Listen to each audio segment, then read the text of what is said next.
Hey, halo, kembali lagi di Ganjulan Bertekno, dan video-video kali ini saya mau sedikit sharing pengalaman ya soal Galaxy Fold 4 saya, di mana Galaxy Fold 4 saya ini baru aja rusak. Jadi rusaknya kenapa? Nah, sebenarnya rusaknya itu bisa dibilang bertahap ya. Jadi udah sekitaran sebulan ini layar dari Galaxy Fold 4 saya ini seringkali dia kedap-kedip ya. Lebih spesifiknya layar bagian luar ya. Jadi seolah itu seperti ada koneksi antara display dengan mungkin baterai ya yang bermasalah, sehingga bikin koneksinya itu tidak stabil ya. Awal-awalnya sih saya biarin aja ya, karena pertama masih bisa saya pakai dan nggak terlalu mengganggu.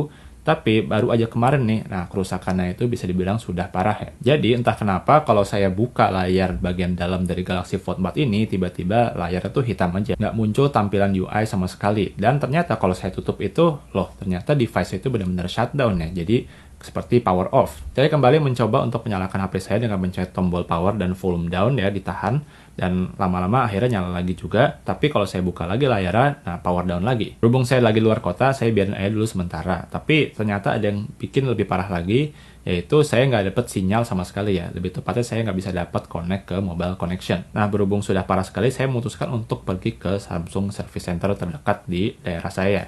Ini sebagai konteks, saya tinggal tuh di Korea, jadi saya tuh pergi ke Samsung Service Center yang dekat rumah saya di daerah Busan. Tempat service center sendiri tuh gabung sama semacam showroom ya. Jadi ada display HP, TV, kulkas, mesin cuci, laptop, dan berbagai device elektronik dari Samsung lainnya. Dan service center sendiri itu ada di lantai 3 ya. Service center sendiri ya seperti service center pada umumnya, jadi saya ngambil nomor antrian, kemudian saya tunggu dipanggil, dan akhirnya saya dipanggil dan langsung menjelaskan kerusakan dari HP saya. Jadi saya rekam juga tuh yang layar kedip-kedip, dan saya juga menjelaskan gejala-gejala yang terjadi ya, seperti layar mati dan nggak ada koneksi. Bapak-bapak service center itu sepertinya langsung tahu nih masalah kenapa. Oh, ini ternyata masalah ada di hinge ya. Seperti ada koneksi yang putus di dalam hinge ini. Dan karena bapak itu seperti sudah tahu masalah di mana, saya langsung aja tanya, "Pak, ini kalau benerinnya harganya berapa ya?" Dia bilang, "Oh, ini karena masih di cover garansi, jadi nggak usah bayar." Wah, saya sih alhamdulillah banget. Bapaknya suruh nunggu saya sejam, dan nggak nyampe sejam itu saya sudah dipanggil lagi sekitar 40 menit kemudian. Dan ini salah satu yang saya suka waktu saya perbaiki device Samsung Galaxy Fold 4 saya. Jadi saya itu ditunjukkan internal dari Galaxy Fold 4 saya. Jadi pakai internal dummy seperti itu, sayangnya saya nggak bisa rekam pada saat ketemu bapaknya. Dan dijelaskan ternyata kalau di bagian hinge ini tuh ada banyak koneksi, kemudian juga tolong lebih berhati-hati kalau lagi buka tutup ya, jadi jangan terlalu buka tutupnya itu terlalu cepat ya, sehingga berpotensi untuk memutuskan koneksi yang ada di hinge ya. Dan setelah itu bapaknya memperlihatkan kalau device saya itu kembali berfungsi dengan baik ya. Jadi kalau saya buka seperti ini tuh layarnya nyala lagi seperti ini, dan kembali dapat mobile data ya, jadi nggak ada masalah seperti sedia kala. Tapi saya penasaran nih, kalau saya nggak dapat garansi, kira-kira tuh saya harus bayar berapa ya? Jadi akhirnya saya tanya ke bapaknya, dan saya tuh kaget banget karena ternyata kalau saya nggak di cover garansi, itu saya harus bayar 690.000 won ya, atau kalau dirupiahkan itu sekitar 8 juta rupiah. Ini menurut saya harga yang sangat-sangat tinggi ya, dan kirain saya tuh karena mungkin cuma kabel putus ya, mungkin tinggal ganti kabelnya, mungkin nggak seberapa. Tapi ternyata hampir 690.000 won, 8 juta rupiah. Kalau begitu saya lebih bersyukur lagi karena masih di cover garansi. Ini sebagai informasi, saya tuh beli Galaxy Fold 4 saya tuh kondisinya second ya, dimana saya nggak tahu garansinya itu berapa lama lagi. Tapi ternyata begitu saya perbaiki itu, saya tuh nggak diminta data apa-apa. Jadi saya nggak diminta nama, atau mungkin alamat, atau mungkin ya data-data konsumen segala macam. Bapaknya cuma lihat device saya dan mungkin nemuin serial number, dan langsung dicek tuh di database. Oh, ternyata yang device saya ini masih ada garansi, terlepas siapa pemiliknya. Oke, dari kejadian ini saya belajar setidaknya 2 hal ya. Jadi pertama adalah soal durability dari folding phone ya. Jadi folding phone atau mungkin flip phone itu adalah HP yang banyak sekali moving parts ya. Dimana kalau orang-orang itu mungkin cuma concern mungkin apakah di sini akan ada garis ya setelah dibuka tutup berapa lama, dan mungkin itu bakal kejadian, dan saya kira akan kejadian.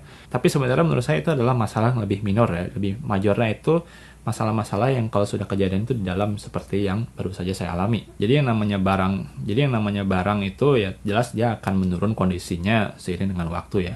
Tapi kalau barangnya itu adalah moving parts ya, jadi ada proses mekanis seperti ini, penurunan durability itu kemungkinan akan lebih tinggi dan lebih cepat ketimbang HP-HP yang tanpa moving parts. Seperti HP-HP lainnya yang non-folding dan non-flip.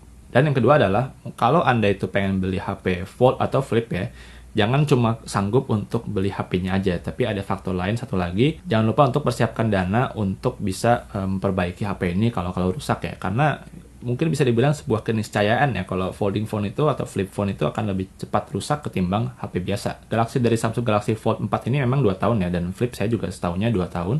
Tapi kalau Anda berencana untuk pakai HP-nya itu dalam jangka waktu panjang ya, meskipun saya sejujurnya sih nggak suka banget soal garansi-garansian gitu, Tapi kalau untuk HP lipat atau HP fold seperti ini ya, itu mungkin ada baiknya kalau Anda tuh extend garansinya, kalau bisa mungkin sampai 4 tahun atau 5 tahun. Saya kurang tahu apakah ada programnya dari Samsung atau tidak, tapi kalau memang ada, mungkin cukup worth it selama harganya juga nggak terlalu memberatkan Anda. Dan pelajaran di sini adalah apakah saya tetap akan menggunakan HP fold atau flip. Kalau saya pribadi, ya, karena meskipun ya kemungkinan rusaknya itu lebih tinggi, saya sendiri merasa dapat banyak benefit dari menggunakan HP lipat seperti ini ya. Karena untuk baca itu enak banget. Kemudian kalau untuk foto ya, kalau saya itu foto seperti ini gitu kan. Misal kalau lagi ada foto grup seperti ini ya, itu saya bisa dapat kualitas gambar yang sangat-sangat bagus dari kamera belakang.